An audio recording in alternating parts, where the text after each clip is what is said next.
Welcome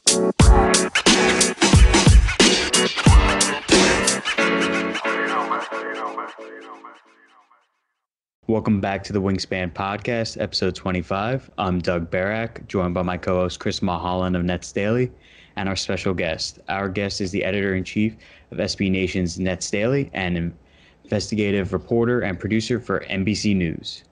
We welcome Robert Windrem to the podcast. Thank you for taking some time out of your evening to join Doug and I. What's going on? Not much, just waiting to see if there's anything else going on in terms of transactions. I mean, it's been busy so far, I guess. It's certainly been newsy. I was a bit surprised that they decided to go with Tyler Johnson. It was one of those things where you looked at it and it said, nah, it's too perfect. It's not going to happen. And to a certain extent, I was surprised by the waiving of Theo Pinson. When you're going into the bubble with all the things that the bubble entails, this might have been an ideal place for Theo Pinson, the perfect teammate, because of his attitude, because of his ability to keep people on their toes, his wit, etc. But Johnson is not a scrub. Johnson is a very good basketball player, and he's only 28. As for Nicholas Claxton, that was a little bit of a surprise, as you know, Chris, better than anyone. He got hurt on March 6th. The question is, why did it take, as long as it took? And you say to yourself, well, 2 or 3 days after that injury, he was out of Long Island. It was over, and the training center was shut down. There were other health concerns bigger than a sore shoulder, and so what I assume, I don't know this, what I assume is he came in for his physical, after returning from South Carolina. And, Riley Williams took a look at it and said, I think we have an issue here. So, we'll see if there's anything else going on after that. I'm not even sure they can replace him. I just, it's the rules confuse me. I will be open with that. So. And then Bob, I got to ask you as well, along the lines of Theo Pinson, just get your opinion on it. How big of a hit does it take towards the Nets culture with that waiving move? I don't think it takes a hit in the culture. I think, the larger aspects of the culture were shown during, the last three and a half months. The manner in which the Nets treated the players, treated the staff, kept in touch, offered various and sundry helping hands to them, whether it was giving them equipment, whether it was bringing groceries to their homes, whether it was, providing daily phone calls from, the medical staff, the performance staff, the opportunity to talk to a sports psychologist. I think that more than anything else enhanced the culture, because the culture is about, essentially being together and having a team, having an organization understand what players need. As J.R. Holden, who's the director of player personnel and essentially one of the top scouts, said the other day on a podcast, he said it wasn't just somebody calling to say how you're doing. It was somebody calling to say, we're sending you this. We're sending you this. Do your kids need this? And it's that sort of proactive operation that I think is at the center of the culture. And you would hope that, culture can survive individual players coming and going. There's nobody left from, the first team. So I think the culture is certainly dependent on players buying in, but I'm not sure it's dependent on any one single player, no matter how popular they are. And Pinson certainly was popular, not just with the fans, but with his teammates. I agree with that. Great points right there. And then we'll make sure to talk all about Nets later in this podcast episode. But we'll lead it off with mostly what you've been up to since COVID-19 put the world at halt. Well, my last time in New York was March 6th, and that was for a Nets game.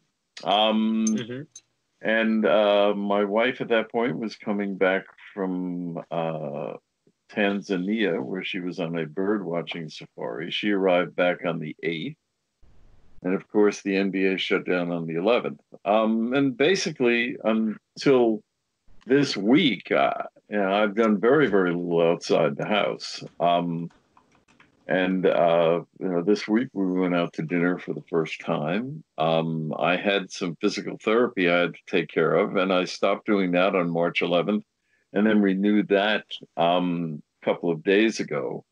And I'm going to renew it. I'm going to go back there tomorrow. But, I've been spending a lot of time on NetsDaily. I've been spending time on NBC News projects, basically writing something every day. We've done 250 stories, for NetsDaily since the shutdown. So that's kept me busy. And, doing bits and pieces of other things around the house that have been left aside because, we were going to New York every day. And so, and then most recently we spent a week down the shore. We have a place down the Jersey Shore. So we spent some time there.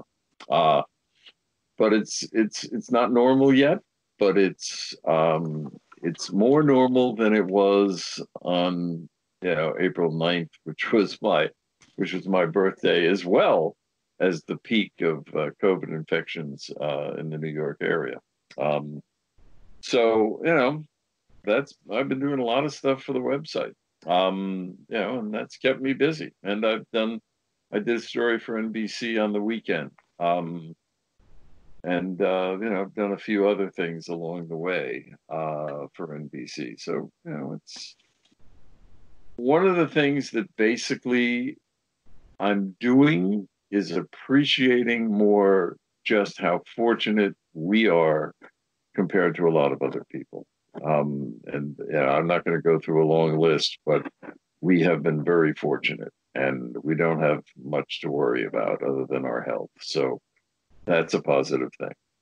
No, definitely glad to hear that. And it's impressive to be able to put so much content out there when there isn't a lot of new content per se going out. It's very flatlining.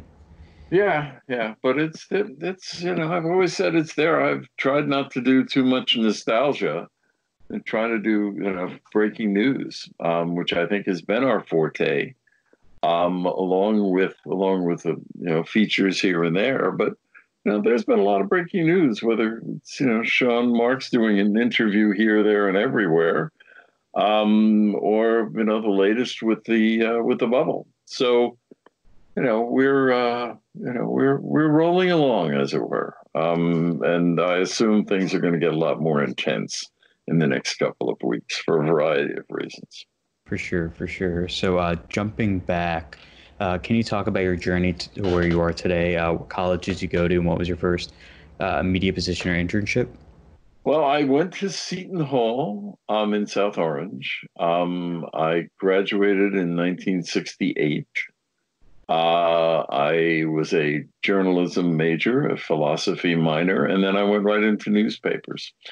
At that point in time, I didn't really think about a television career. It was not something that I had schooled myself on at Seton Hall. But a couple of things happened along the way. I worked for 3 New Jersey newspapers, only one of which still exists. And then I went down to Washington, and I worked for a Ralph Nader-inspired group that dealt with Teamster reform, not necessarily a growth industry, but I spent 1.5 years there, testified before Congress, ultimately did a lot of, reports on corruption, et cetera. And then I wound up working for a magazine for a couple of years in New York. And then in 1980, almost 40 years ago, I joined NBC. So I've been at NBC since 1980. I've been an investigative reporter the entire time. I worked for NBC Nightly News for 33 years. And then 7 years ago, NBC started up an investigative unit, and I was one of the first people who joined the investigative unit, and that's where I've been. I'm very appreciative of my career at NBC. I know how fortunate I am to have worked for a major news organization for as long as I have. And they've permitted me to have this hobby on NetsDaily. But essentially I've been doing investigative stuff for it's almost 50 years. But at NBC for the last 40. That's really cool. And then I got to ask you too, since you've been there with NBC for that much time, can you just talk about your time at NBC and what were some of your most memorable moments there? Well, I guess the most memorable moment was 9/11. Andrea Mitchell, who's one of our correspondents, is fairly well known. And I did the first television news story on Osama bin Laden and Al Qaeda in January of '97, which of course is 4.5 years before 9/11, and so that was January 15th of 1997. I've done a lot of things. I was the first producer to bring cameras inside the CIA. I was the producer who brought the first cameras onto a nuclear missile submarine on an actual mission. I did a lot of things. I did a lot of national security, still do. And we were the first, network television news crew to go out on a sub hunting mission in the Mediterranean, aboard a sub hunting airplane. And those are some of the things that were fun. I did a lot of stuff on Iraq's military buildup before that war, and I was warning people about bin Laden all through the late '90s, and then after that happened, it was extremely intense.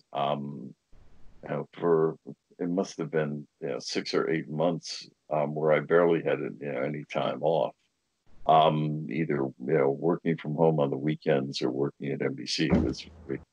It was very intense, and since then I've done stuff on some of the Trump capers, as it were, and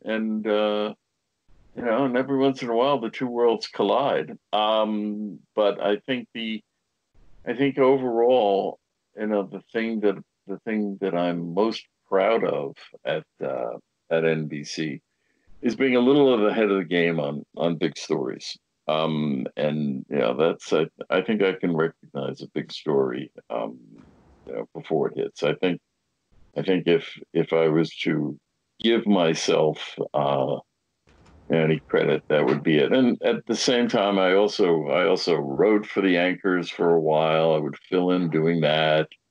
I would work on election nights and et cetera, et cetera, et cetera. But it was 40 years is a long time, and people ask me, what's the big difference between when you started and now? And the answer is very simple. The answer is women. There were almost none when I walked in the door of NBC Nightly News in 1980. And in general, diversity.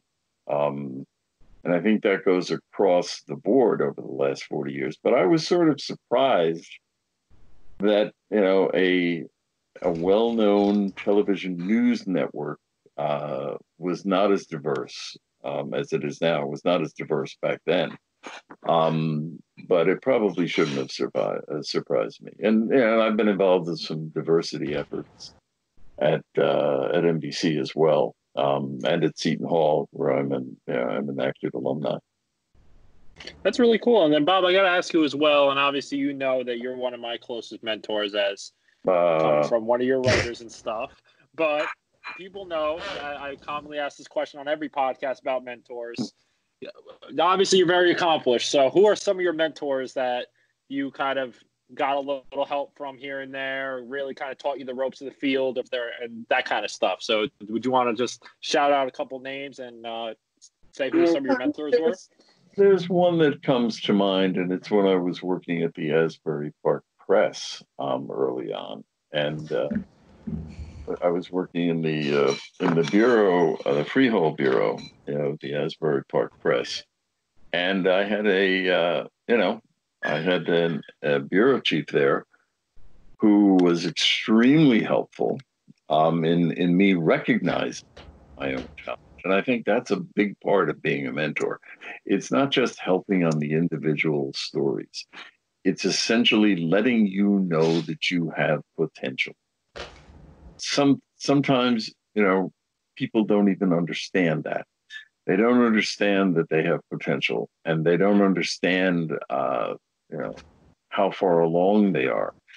And, the bureau chief, Fred Kerr, who's now long retired, was great at that. And he also taught me, what is right and what is wrong, and what ethics are in journalism. And let's say in some cases there was a learning curve, but and he was, I think, of anybody, probably the most important mentor. I've had mentors at NBC, but NBC was different because when you arrive at NBC, mentoring is fine, but you're expected when you land at NBC to hit the ground running. I mean, you're at a national news organization, and it's not about learning; it's about doing. But I was in good stead. Let's put it that way when I arrived, and they were very kind, because I was making a transition, from print and some pure research to television, and that was a big jump. So, but it was, I was able to land on my feet, and ultimately run. So, but. Yeah, mentors are very important, and it's. I think the key thing about being a mentor is being willing to take the phone call, to respond to a text, to offer yourself, to be ready to do that sort of thing. Not necessarily to to push yourself into their work. Because I think that there's some problems with that, and one of the problems is that you get too involved and you don't let the mentee, the protege, spread his or her wings. But for a lot of time when I have mentored people at NBC, I've mentored a lot of people at NBC. There's three correspondents at NBC who at one point early in their career were my interns. And then there was another one who was a correspondent for a big Chinese outlet. And they were all interns. And it was great to work with them. And they started out young, and they became. They moved up the ladder, and now they're correspondents. And there was one of the correspondents she had just started. I saw a couple of pieces of hers, and I said to her, "Hi, I'm Bob Windrem, Christian. I really like your stuff." She looked at me and she said, "You don't remember me, do you?" And I went, "Should I?" She said, "Yes, I was your intern back in the 1992 presidential campaign." Oh, wow. then I remembered. But so there's, it's, it was good that it was better that she remembered, than I did. Put it that way. But we did a lot, and mentoring television is so collaborative that you can't exist without somebody mentoring you, whether it's a correspondent, an executive producer, a camera crew. And the number of times I had my ass saved by camera crews, pointing out we shouldn't do it this way, we should do it that way. It's legion, and that's a big difference from print. And print people don't understand that. They don't understand. Print person, needs a keyboard. A television producer needs all sorts of things. He needs a camera crew. He needs a correspondent. He needs an editor. He needs, sometimes some of those things can be combined, but he needs a lot of other people. And NBC has had a great culture, despite the fact it's gone through 3 different ownerships. But the culture, the corporate culture of being helpful, and good team players, is something that I've really appreciated in my time there. No, that's wonderful to hear. And so switching gears, because we are going to bring up mentorships again with your time with NetsDaily, but we just want to quickly bring up when did you start watching the NBA, your first memory of the league, and what was your favorite team growing up? It's interesting because I didn't watch a lot of NBA early on. I watched a lot of high school basketball. I watched a lot of college basketball. I was very much into it. I will tell you a quick little story. In 1967, I think it was 1967. Or no, excuse me, 1962. A couple of friends of mine and I go to see a high school basketball game at the Jersey City Armory because the team from New Jersey that had beat my high school team by 41 points in the state semifinals the year before and had everybody back was playing a New York City team that I had never really heard of, a place called Power Memorial. And we got there, and it's one of my first memories of basketball. And suddenly there was this 7'2", 15-year-old center for Power Memorial, who was now known as Kareem Abdul-Jabbar. It was his first high school start, and I was there. That's crazy. And That's cool. After the game, and he was incredibly thin, and he had a skyhook.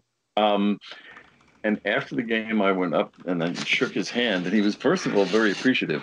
But the reason why I was shaking his hand, I just wanted to see how far up my arm his hand would go. Went about halfway to my elbow. So in terms of following the NBA, I mean, I followed it. When I was in the 1980s.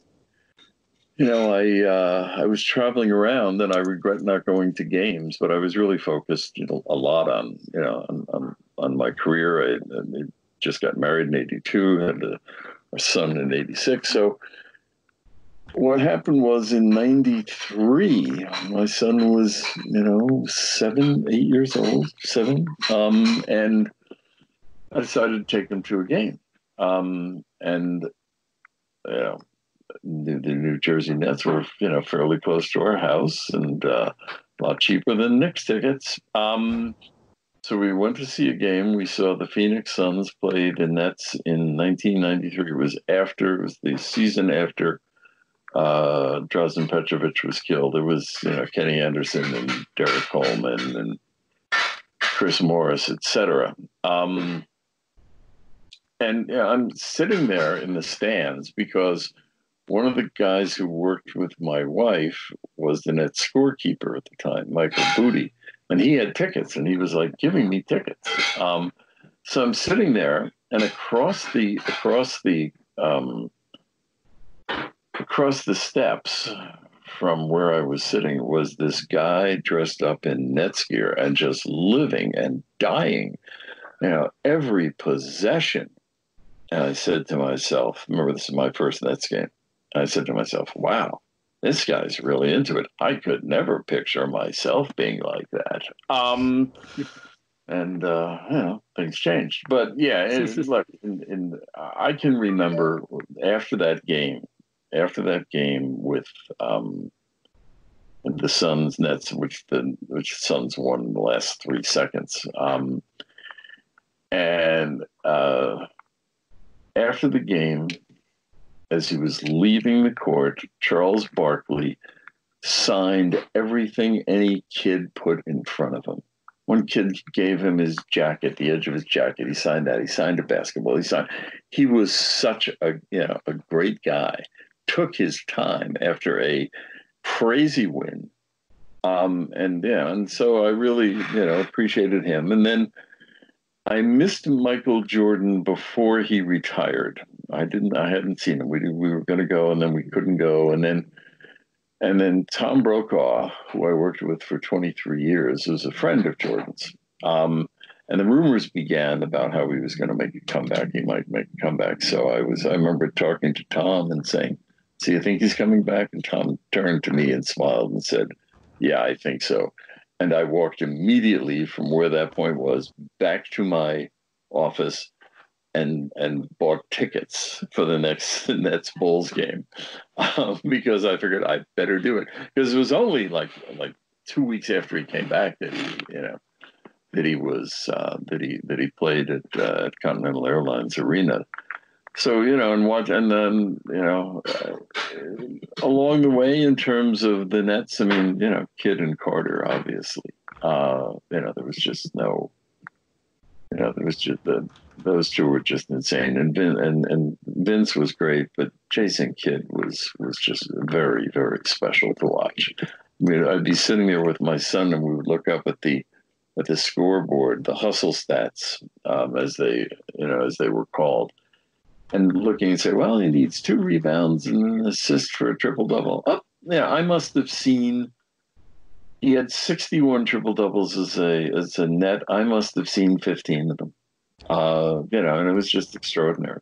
And it's just absolutely extraordinary. And I got to see, when Vince hit that 3-pointer from, near midcourt to win a game, I was there for that. When Devin Harris threw up that prayer and it went in as the buzzer expired, I was there for that. I was there for several playoff games. And before that, before going to Brooklyn, I was at a couple of playoffs games and, in New Jersey as well. But I would say that, top of the list has to be Jason Kidd. Jason Kidd was extremely special, and I got a chance to meet him at one point, which was also very special. So, despite all his problems, he holds a very warm place in my heart. That's really cool, especially the Kareem story. And I know that when we were talking a couple months ago, you also saw one of our former guests in high school, Brian Taylor. You saw him in high school. I did. You told me a little bit about that. So, but let's transition a little bit. Let's get into some Nets Daily. So aside of NBC News, you've been the editor-in-chief of Nets Daily and been there for 15 years. So what have been some of your favorite moments, looking back at your time there? And mostly, how'd you get into Nets Daily? Well, it's a weird story. NJ.com had forums before there was Nets Daily, and a lot of Nets fans went to these online forums, and it was very contentious. And I got to know John Schumann through that, now of NBA.com. He founded Nets Daily. And at one point, he put out word. He said, my wife and I are having a child in the next, couple of weeks. I need somebody to fill in for the 2 weeks that I'm going to take off. I said, I'll do it. And that's how it started. And so, after 2 weeks, I said, I'll keep doing it. And, in terms of, the big stories are what I remember in terms of that. I mean, one of my favorite stories is, the Deron Williams trade was an absolute shocker. because the night before, Melo had been traded to the Knicks. It ended, the melodrama, and people were like really down in the dumps, and there were really awful trades being proposed. And then the next day, I'm at work, and Nick Toots, who's now at ESPN, who was with NBC News and is a great basketball fan, came up to me and said, "What do you think of Al Iannazzone as a reporter?" I said, "He's good." He said, "Well, he's reporting that Deron Williams has just been traded to the Nets." And, it was like, what? And what happened was, as it broke, it was such a surprise that it blew out the SBNation servers. Not just the servers that carry us, all of SBNation servers for about 20 minutes. We couldn't post. We tried to, John and I were both trying to get the story up, and we couldn't get in because it was down. It took us 20 minutes. And by the way, it was accepting comments, which was on a whole different server. And so people were commenting about, "Oh my God." And so, we finally got that up. And, that was a big deal. I mean, that was probably the biggest surprise, and probably, other than the fact that, the night that the Dwight Howard decision not to go to the Mets. I mean, I never thought it was going to happen. And like even the night before, Fred Kerber said, and because everybody believed it was going to happen, he said, "You've been saying you don't think it's going to happen." I said, "No." I said, "It's too complicated. I know the Nets luck." And then what happened was overnight, there was this kid in Orlando who had good sources in Howard's group, and he was able at like 3:00 in the morning. He posted quotes from Howard saying he was staying with the Magic, and I was told firsthand that Bobby Marks, who got up that morning thinking that Dwight Howard was going to be a net a couple of hours later, got up, turned on his computer. NetsDaily was his homepage, he told me, and there was our story. And that's the first thing. That's how we learned about it. We've broken some stories along the way. We broke the Joe Johnson trade. We broke Avery Johnson being fired. We broke the fact that there was a secret codicil protocol, whatever you want to call it, to the Joe Johnson trade, where they had to swap picks, which was never revealed until we figured it out 6 months later. So we've been able to break some stories, but the single biggest surprise was Deron Williams, and the single worst day, other than Howard, which by the way is still by far the biggest viewership we ever had. Highest number of comments, highest, more than 215,000 page views in that day. Wow. And we got close a few years ago to trade deadline. It got up to 180. It was when the Nets almost traded for what's his name? The Oklahoma City, the guy was Detroit, Reggie Jackson. Because that came within 20 minutes of happening. And then at the last minute, they traded Kevin Garnett for Thaddeus Young. That's the second biggest day. But the main story about Howard saying no got 3,957 comments. We're never going to break that record. Never say never. That's a pretty high number. Yeah. But yeah, so those are some of the moments. And then of course, last June 30th, I had a pretty good idea from the 25th on that it was happening. I had the morning of June 25th, and I'm not going to say how I knew, but I had a breakfast with someone, and he told me that the agents for KD, Kyrie, and DeAndre Jordan were talking about who was going to take less money so that DeAndre could make more. And I said to myself, that's a done deal. Yeah, that's a done deal right there. Yeah, I must have. I got much, even though I knew it was coming. I got very, very excited when Woj finally, broke, made it official. The clean sweep, Woj bomb. I just started laughing. So I was in a car and in a Garden State Parkway rest stop, of all places. But and it's been fun. There's been we in the last 10 years we've only missed one day where we didn't have a story up on the site, a new story up on the site. Some days we've had 7, 8, 9, but in terms of that streak, it's something that I'm particularly happy with. I hope to continue to do it, and it's things change, and that's the beauty of it. And look, I'm a newsman, and I'm not gonna get crazy about what Kyrie has said. It's not worth it. And in this case I agree with him. But it's okay. Let's get it up on the site. Let's let people debate it. That's what it's about.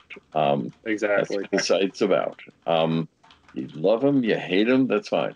And Rich Denton, who has been our moderator for several years, who has a PhD in psychology, has been very good at keeping the comments, under control. And what I've realized is, self-policing has a real value. That's cool. And then Bob, I got to ask you too. I know a little bit about this, but where did the Net Income nickname come from? The origins. I chose it. I chose it because I didn't want to use my own name because I wasn't sure how NBC would react to it. Mm-hmm. And my wife is a financial editor at CNBC, and and I was thinking I needed to come up with something, and I just looked at the screen, and there was a story about, it was on CNBC, something about net income. I said, "Oh, I'll take that. I'll use that." So that's how that started, and and at this point it doesn't matter, but it's also at this point, what am I going to do? Change. I think 2000. The perfect nickname. Yeah, well, and it's people know who I am at this point as well, so I don't hide it anymore. No, nothing wrong with that. And before we dive into our last two questions about today's NBA, I think it's important that we get an idea of, because you talked about you being mentored, and then at NBC News you talked about you mentoring. So what about with NetsDaily? So what do you look for in a writer/content creator, and the advice to those looking to get into the field and take their talents to the next level? I think it's probably enthusiasm, and people willing to write, take direction, but it's about their enthusiasm. I mean, look, we're not paying people much, if anything, and that's probably not going to change. It's probably going to get worse.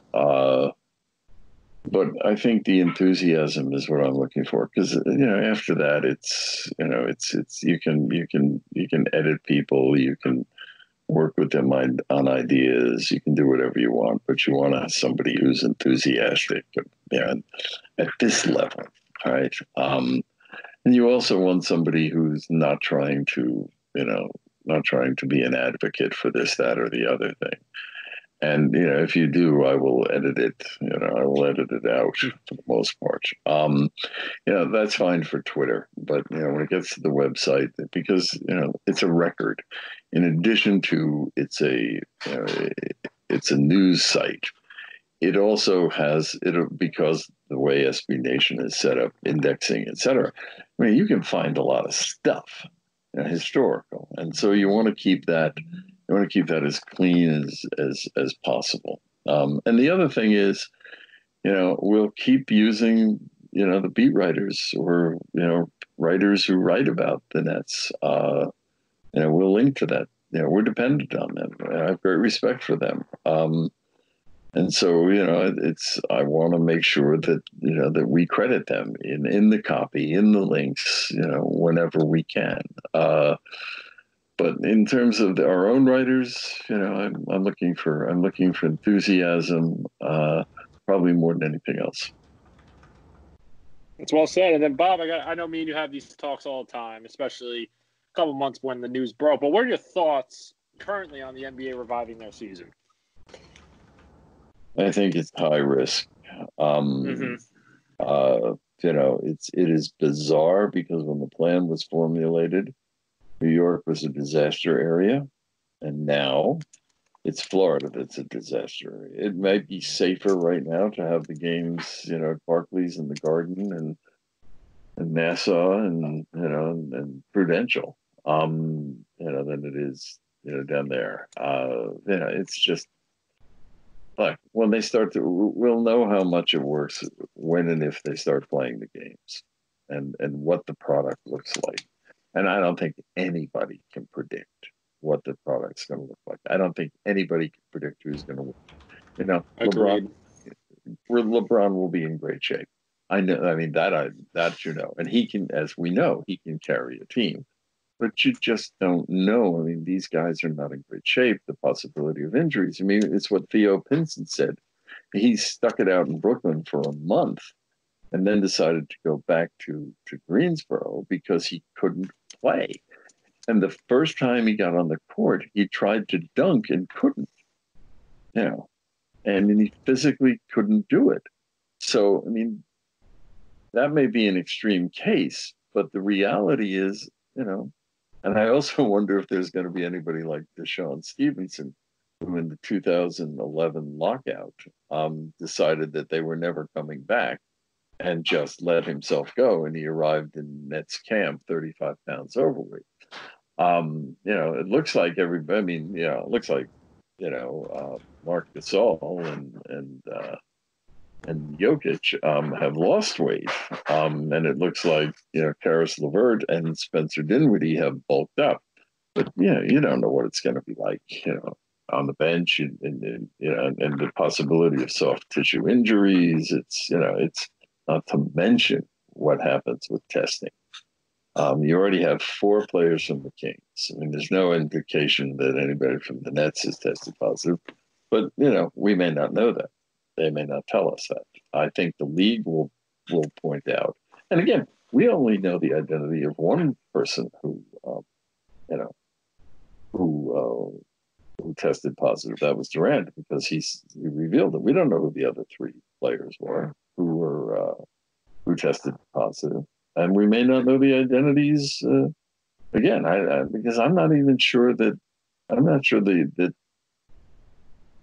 from what I can tell from the Kings, it's not the Kings announcing the name; it's the media announcing the names.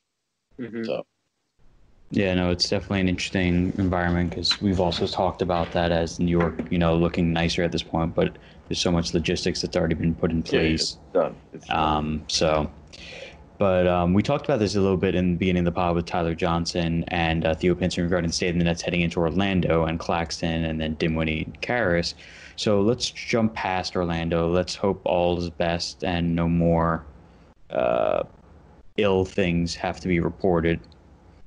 So what do the Nets need to do in terms of additional roster moves and, other types of cohesion to make that championship run a reality this upcoming next season, because the season's still on? Okay. Yeah, I think what you're looking. Look, let me rephrase that. I don't think they have to do much. I don't think they need a third star. I think John Hollinger is right. You need somebody who can play defense. You don't need somebody who needs the ball. It'd be nice to have Bradley Beal, but when you have 3 players who need the ball, not to mention, Spencer has said, look, I can average 10 points and or 14 points and 10 assists if you want me to do that. I'm happy to do it that way. I think what they need is a wing defender, and that may be Tyler Johnson, who's pretty good defensive. I mean, he may not be perfect, but somebody better than that. Somebody like, to be quite frank, Andre Roberson, who's the sister of Ariel Roberson, Spencer Dinwiddie's girlfriend, if he was healthy, but he's had health issues. Somebody like that. I think at the point guard, they're in pretty good shape. I assume they're going to keep Chiozza. They now have Johnson who can fill in. They have Dinwiddie. I think for them the key thing is staying healthy, getting through Orlando, and making incremental moves. If you look at the roster, it's not built for flexibility. It's built for stability. And it's because all these guys have long-term contracts. Other than Harris, and he wants to stay. Harris and Marks have said they're willing to go into the luxury tax. Marks is, size net worth has jumped this year, despite what happened to the market. So I mean, they're in fine shape. I just think they need stuff at the corners. I think if they trade LeVert, they're crazy. But I don't. Depending on who might be coming the other way, but still, I saw that last week of the season what he could do as long as he's healthy. Yeah, no, that definitely makes sense. And as we saw in the pictures, he's certainly bulked up at least 10 pounds of muscle, I would think. So I guess our last question before we bring it on home is, who do you expect at this point to fill the spot as head coach? Does Jacques Vaughn continue through? I think if Jacques Vaughn doesn't screw up in Orlando, he has a very good chance of being the head coach. They like him.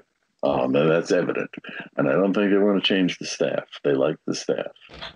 It's good to hear. Consistency is key with a lot of these championship teams. I mean, on the other hand, if they don't make the playoffs, but they would have 2 draft choices, then I think it's wide open. Mm-hmm. Exactly. Well, Bob, I can't thank you enough for hopping on, talking with me and Doug, and dropping some knowledge. We really appreciate it. Sure. Yeah, no, it was wonderful having you on. I hope you and your family stay well, and we look forward to having you on again so that we can talk a little more Nets history. Sure. Both Jersey and Brooklyn. Happy to do it.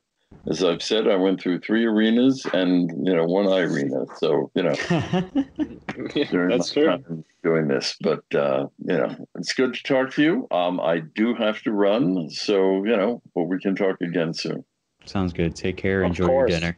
Okay. Bye-bye. All right, Bob. Take care. Bye.